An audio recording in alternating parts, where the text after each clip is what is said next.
To the beloved family, the family of God, greetings to you, brethren, dear loved ones. Thank you so much for joining with us today as we dive in a little bit and look at words from the Word.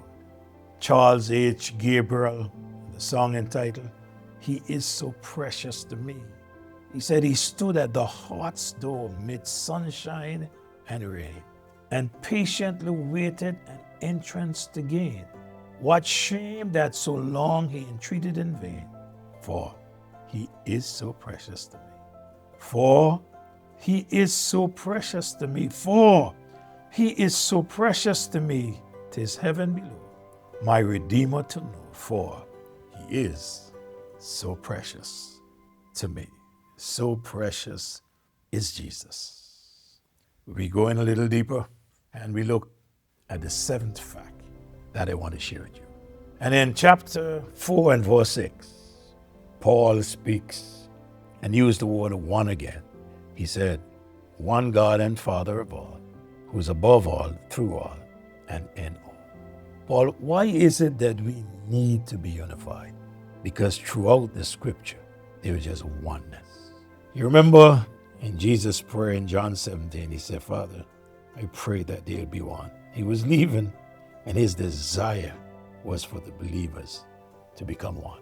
He talked of one God and Father. The name God speaks of the supreme being, creator.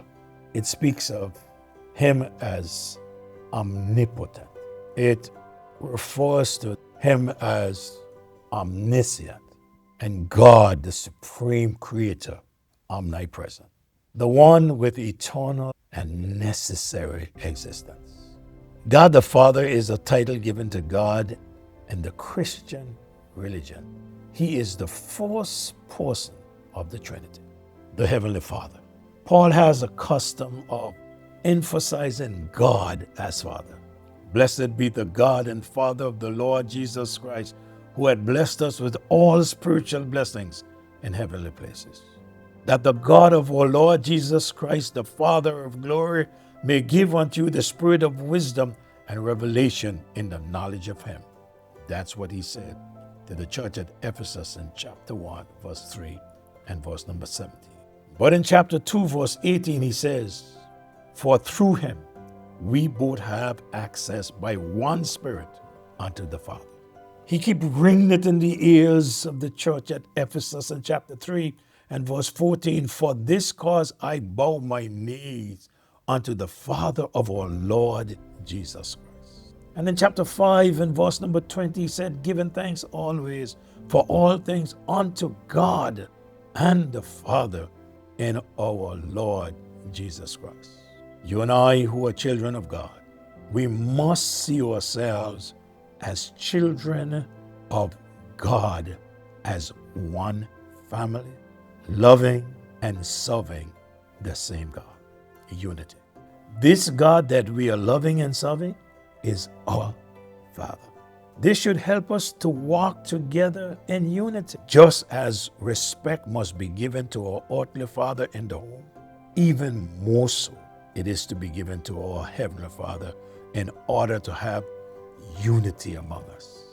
This unity of the believer is most important here. In Romans, Paul is very much concerned that the believer doesn't break the unity of the Spirit by agreeing with false prophets. Now I beseech you, brethren, mark them that cause divisions and offenses contrary to the doctrine which ye have learned, and avoided them. Paul is telling the believers that those who come in with different doctrines and not accepting the doctrine whereby you were taught, he said, mark them, know who they are, know what they are out to do. They are out to cause divisions.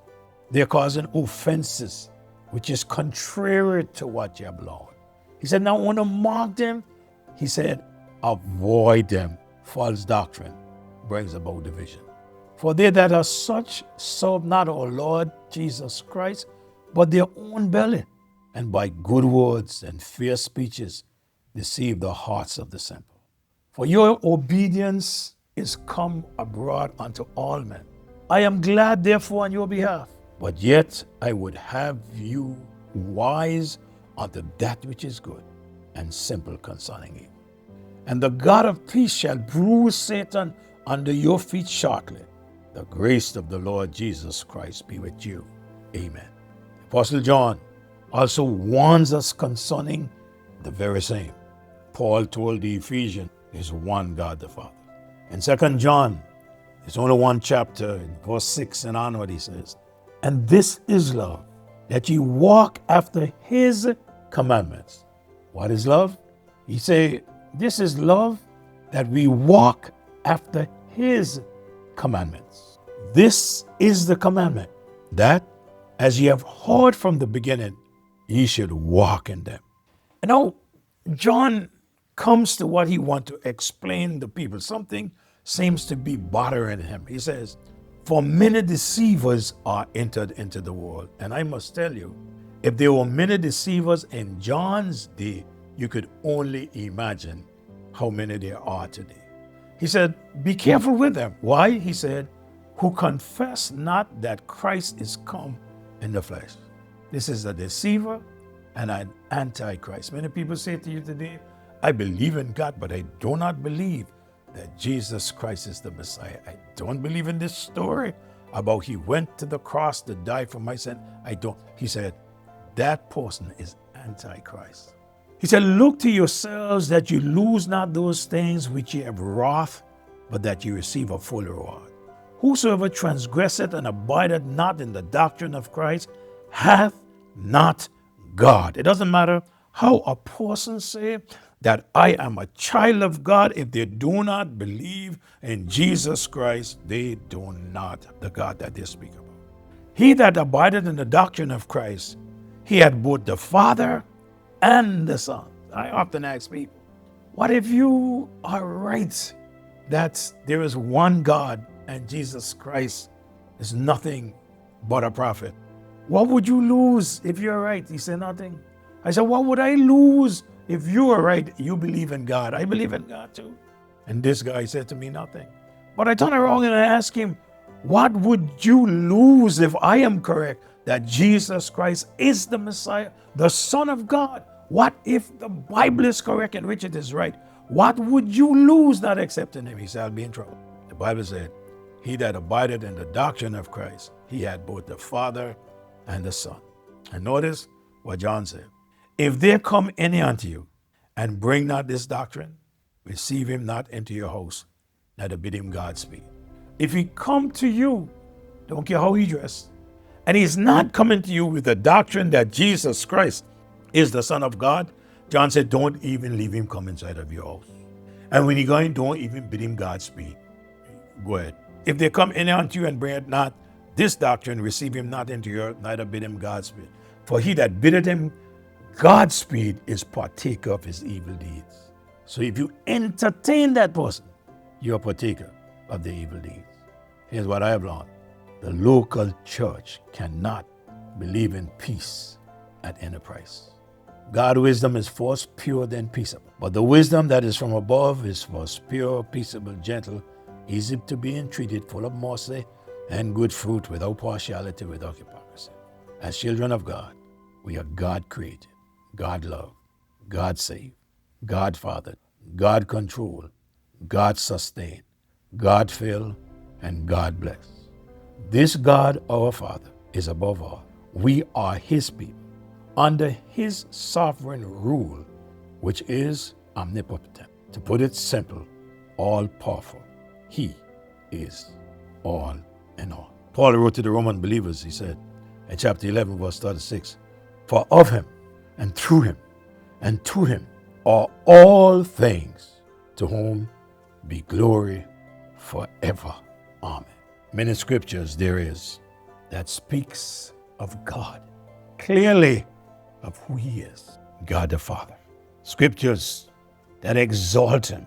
The Lord is a great God and a great King above all gods, says Psalms 95. Have you not known? Have you not heard? Had it not been told you from the beginning? Have you not understood from the foundations of the earth It is he that sitteth upon the circle of the earth, and the inhabitants thereof are as grasshoppers, that stretcheth out the heaven as a curtain, and spreadeth them out as a tent to dwell on. That bringeth the princes to nothing, he maketh the judges of the earth as vanity, in whom ye also have builded together for a habitation of God through the Spirit. Ephesians 2:22. Chapter 3, verse 17, that Christ may dwell in your hearts by faith, that ye be rooted and grounded in love. In John 14:23, Jesus answered and said unto him, if a man love me, he will keep my words, and my Father will love him, and we will come unto him and make our abode. One of the things that we need to know and to do is to make sure that we understand that there is only one God. Ladies and gentlemen, brothers and sisters, Paul speaks of the unifier. And if you read verse 7 on to verse number 16, there he speaks of the unifier. And I trust that as we get in the next devotion from verse number 7, we will understand what he's telling us about the unifier. I can tell you up front, Christ already did the work that is required to unite the believer, who is his body, the church. Let's be unified as his children around his word. God bless you. Wherever you are, keep on trusting him. It won't be long before he will come or he will call, and we all will be with him. Share these words with a friend. And if your friend do not know Jesus, encourage them to trust him before it is eternally too late. May God bless you. Have a great day in the Lord.